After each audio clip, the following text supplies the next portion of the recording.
Hello, everyone. Thanks for your patience. My name is Ankit Chiplunkar, and I work for Token Analyst. We are a team of researchers who mainly do data analysis of on-chain data.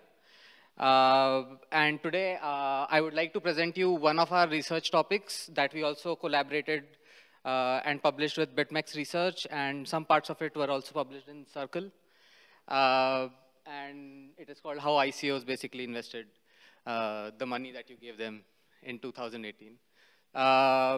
So this is what I'm going to talk about. So before proceeding forward, just let us have a look at what the structure is going to be. So first I'll introduce you what we are, what is the team, and what was the ICO mania of 2017, 2018, what was the mindset of people who were actually investing at that time period. Then there were three main technologies that we had to develop in-house to actually be able to do something like this. So I'll talk about the three main infrastructure pieces that we have built in-house. And then finally, like a brief macro overview of how ICOs actually invested that money.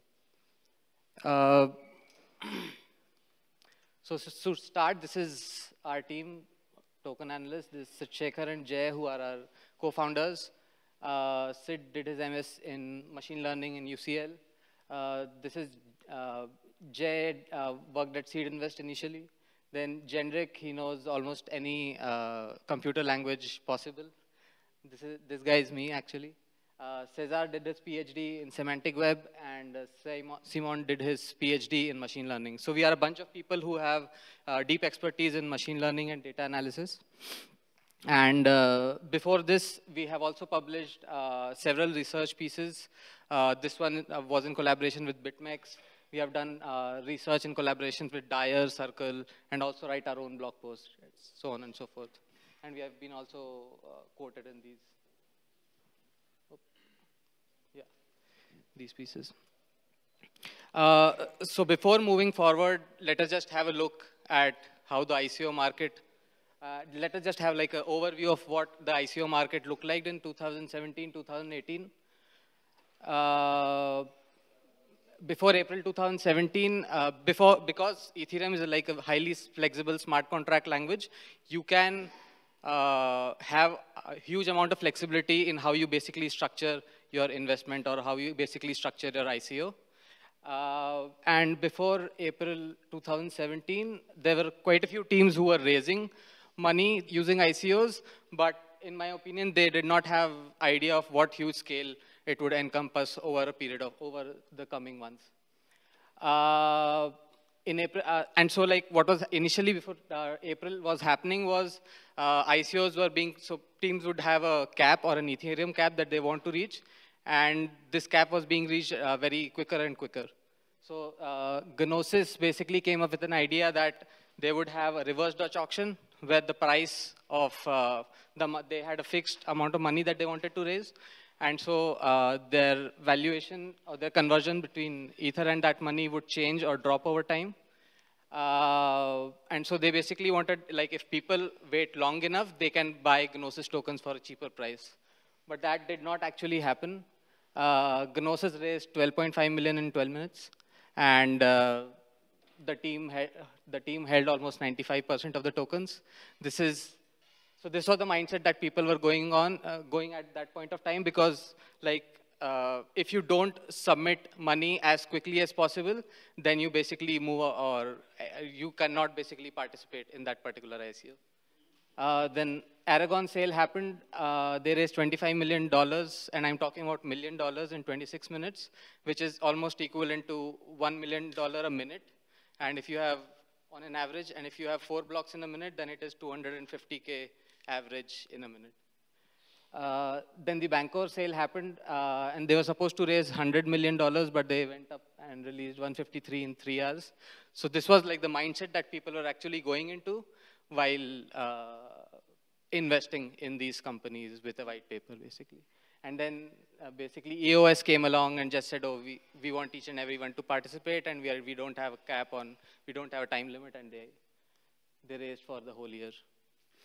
So in huge numbers, there are 450 ICOs which raised in 2018. They raised 12.6 billion in USD in 2018, and EOS itself raised almost $4 billion. So that was what we were going into.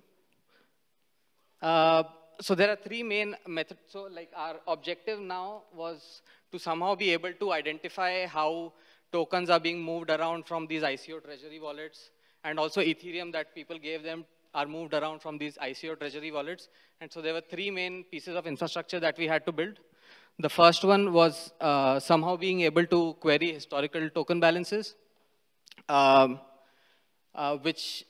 there are two main methods on how to do it basically. One way is if there is function available in the smart contract, you can just query the balance or the token balance of that particular address in that smart contract, but that is not an ERC-20 standard.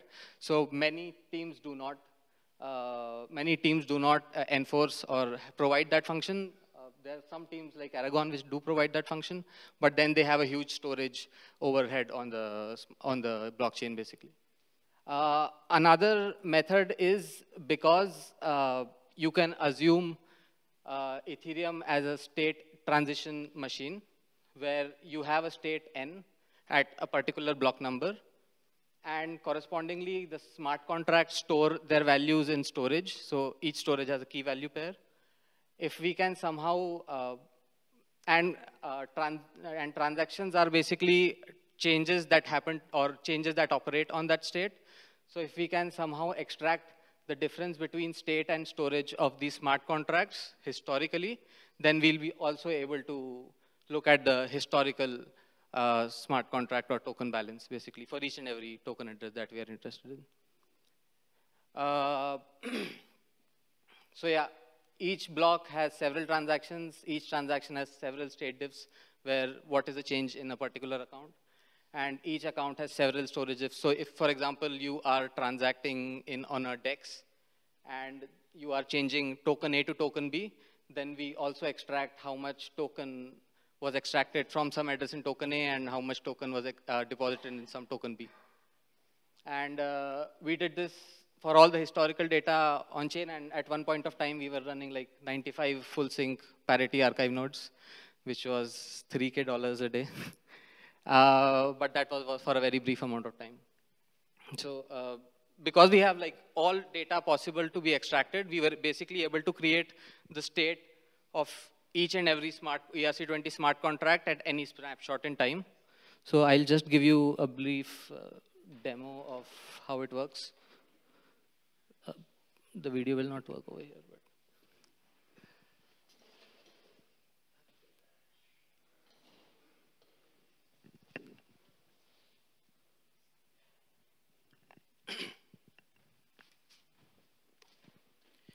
yeah, so this is our in-house tool where we have connected all the data possible. We extract all the data possible from Ethereum and put it into a MapReduce kind of architecture. So here what we are doing is we are just querying for historical balance of one of the top account holders of BNB token. So this is like a very flexible way to generate queries and do analysis on the data that we have.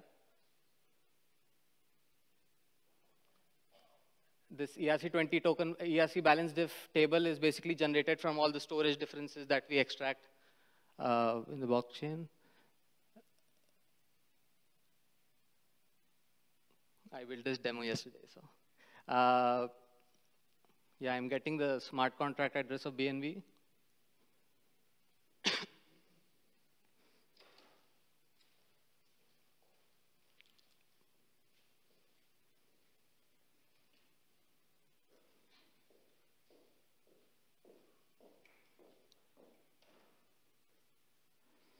And also like the address of the holder that I want to extract basically.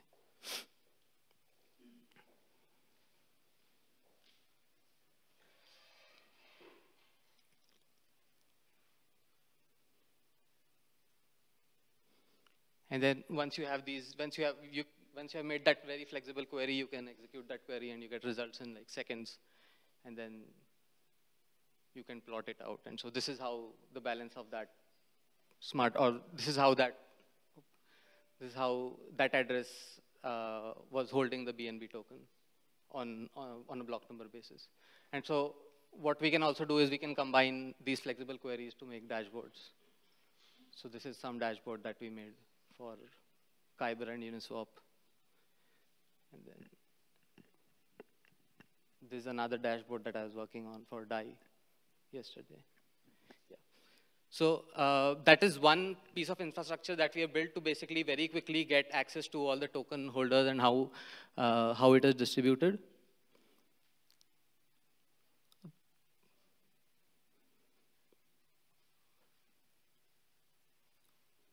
Bienvenue dans VoiceOver. VoiceOver lit les descriptions d'éléments sur l'écran et peut être utilisé pour contrôler l'ordinateur en recours.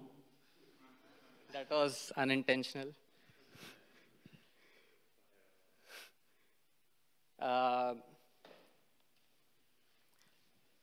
Yeah, so that was one piece of infrastructure. The other piece of infrastructure is like we had to build really low latency alerts for some of our clients. So what we did was we run huge amount of nodes. So we have a get node, we have a parity node in EU, we have another parity node in US. And then there is this open source software that we have made open source, which basically queries a node for as soon as a block or a transaction comes in and pushes it to a Kafka pipeline. And on top of that, we built a confirmer, which is like a finality filter. So it combines all the data of all the duplicate blocks and transactions and imposes a finality of 6 block confirmations, and then you get a stream of confirmed blocks, transactions, events, whatever. And using this, we have also built a very low-level API in which you can just query the blockchain using our JavaScript SDK, and in 3 lines, you can get connected to the Ethereum blockchain and get yourself connected to the matrix, basically. And so here is a stream of all events that are happening on the blockchain in real time. And what you can basically do with this is you can just grab this data from your terminal and create really simple bots. And we have, as a demo, we have made some Telegram and Slack bots as well using this API. And this API is open source and anyone can use it right now. You just need to go to this website and you can plug yourself into the Ethereum matrix. The third piece of infrastructure that we had to build was we needed to somehow intelligently identify address labels that correspond to a particular ICO or a particular exchange. So if this is a chart of all the addresses possible on Ethereum, and the ones in colored are what we were able to extract from Etherscan. If we apply very general machine learning algorithms, we are able to basically extract a much more wider range of address labels when we compare it from like hand-picked labels from Etherscan. And one use case of this is, for example, this is our graph database that we built for Bitcoin basically, but you can extrapolate it to Ethereum as well. So there is this dark market address, which we have labeled as dark market, and then there is this some exchange, and we can basically identify in how many hops money is being transferred from this address to this address, basically.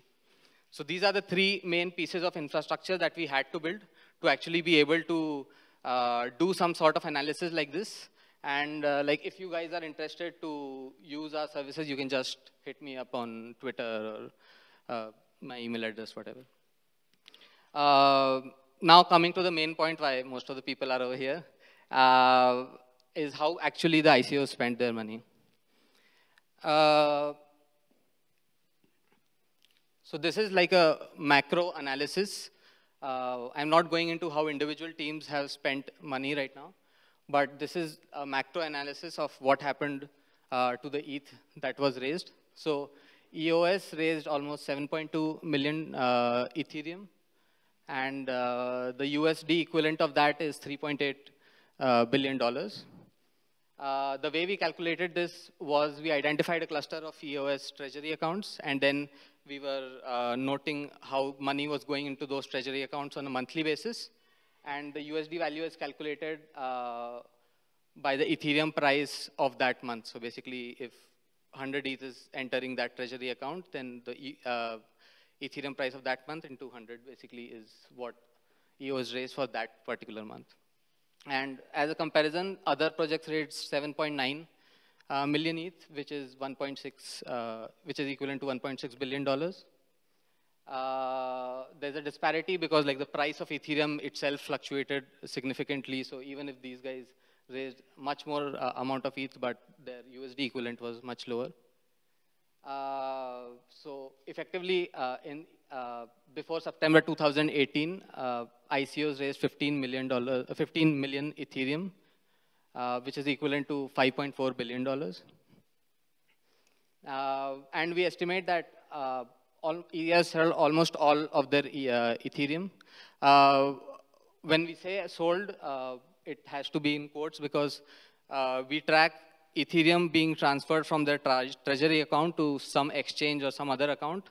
And we assume that if they are not holding custody to the Ethereum, then they have an intention to sell, basically. So we cannot identify if they have sold when they have put the money in an exchange, but we are assuming that if they are not holding custody, then at least there's an intention to sell. And similarly, the money that was, or the fiat equivalent holdings were calculated in the same manner as earlier. By comparison, other projects transferred 4.1 million of ETH. And all in all, I think on a global scale, if we compare, then the total USD equivalent of Ethereum that was raised is actually sold by now. There is still a huge amount of Ethereum that is remaining with other teams, but it's still either unrealized profit or unrealized loss.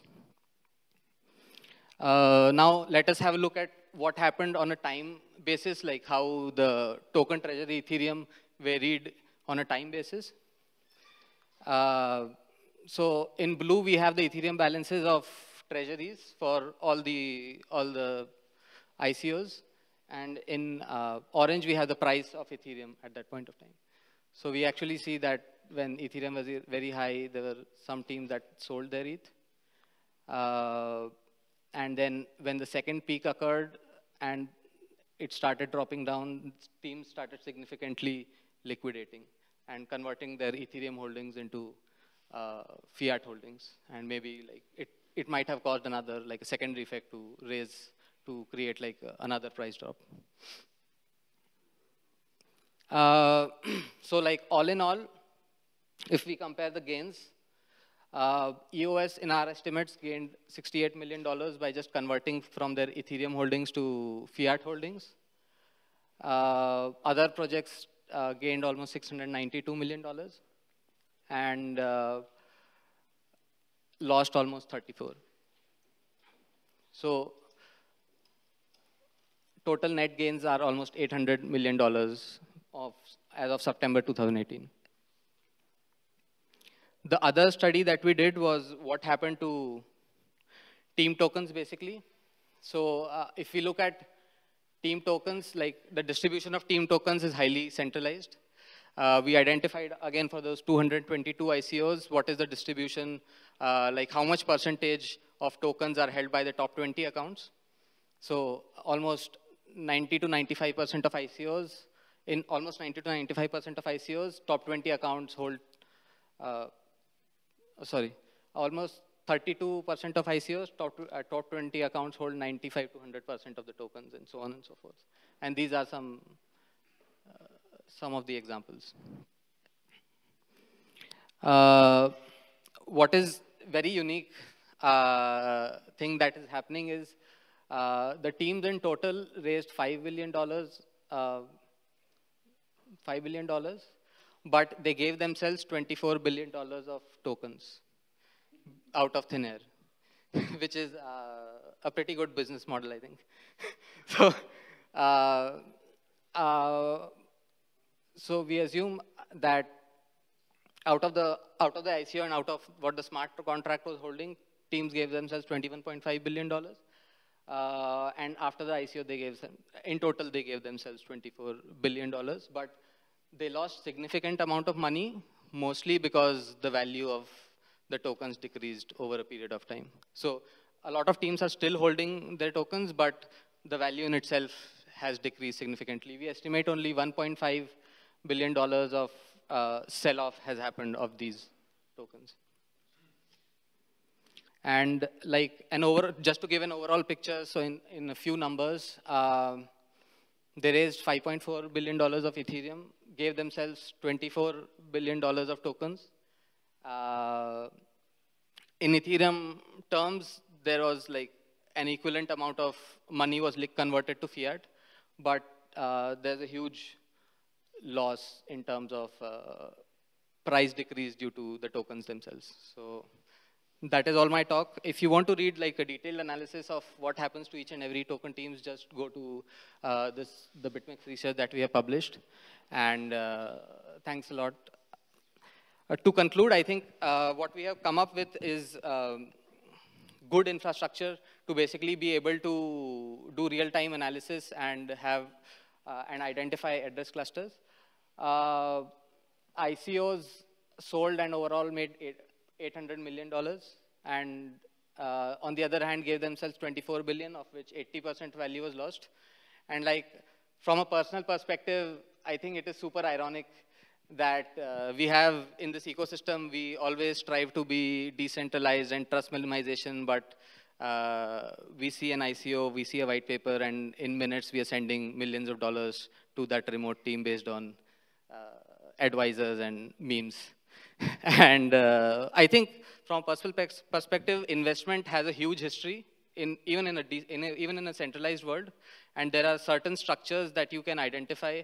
For example, there should be a cliff of investment, and people should be paid money little by little. And these kind of structures can be actually enforced by smart contract regulations, and I think we can imbibe those structures into smart contracts and enforce them as regulations, basically. Yeah, so that is my talk. Do get in touch if you want access to data. And do we have time for questions or? Not really? Okay. But yeah, thank you.